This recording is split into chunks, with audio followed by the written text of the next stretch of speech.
Trump signs the executive order banning men from women's sports. Happening yesterday, February the 5th, Donald Trump signed an executive order titled Protecting Women's Sports, which mandates that participation in women's sports at educational institutions receiving federal funding be limited to individuals assigned female at birth. This directive applies to all public schools and all colleges across the United States. Anything that takes public funding, this is under the detail. The order aims to ensure fair competition and uphold the integrity of women's athletics. Now, the administration argues that allowing transgender women, who are individuals assigned as male at birth but who identify as female, to compete in women's sports can create unfair advantages due to physiological differences. Proponents of the order assert that it is necessary to maintain a level playing field and protect opportunities for cisgendered female athletes. This executive order has sparked significant debate and is expected to face legal challenges. Critics argue that it discriminates against transgender individuals and violates the rights under Title IX, which prohibits sex-based discrimination in federally funded education programs. Advocacy groups are preparing to contest the order in court, certain that it infringes upon civil liberties and transgender institutions and students. Now, the LGBTQ plus organizations, many of them have condemned this executive order, stating that it marginalizes transgender youth and undermines inclusivity in sports.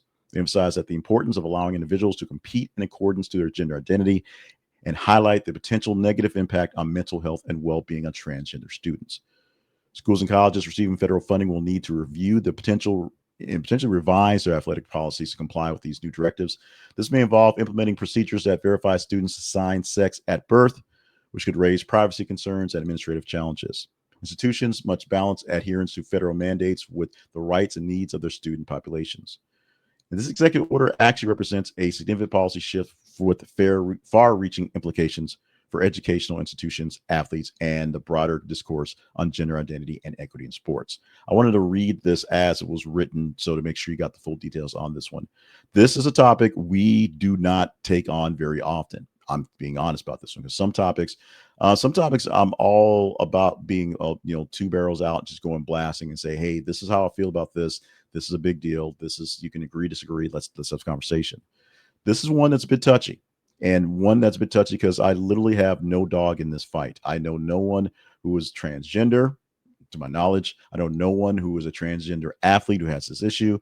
I know from looking at the articles and looking at the details, looking at the information, the number of transgender athletes that this is affecting is minuscule. It's small. It's a handful. In some cases, it's less than a handful, less than people count on their hands to see who's out there across a state or in various places. There are some high-level places where in the college ranks and in some ranks like in women's volleyball and some swimming where there have been some very highly detailed things going forward. We have covered those as high-level stories, but from the level of signing this executive order, we have not.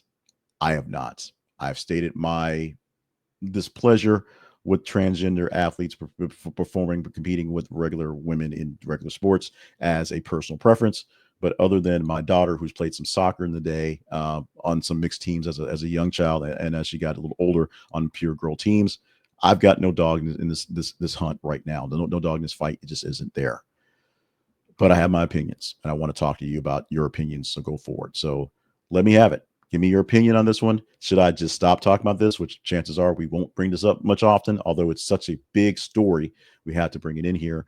Should I talk more about this one? I'm letting you tell me your opinion so we can get your opinions out there so we can go back and forth with that one. I want to not debate you, but learn from you. Whether you're pro this or against this, where are we going with this? Let me know in the comments.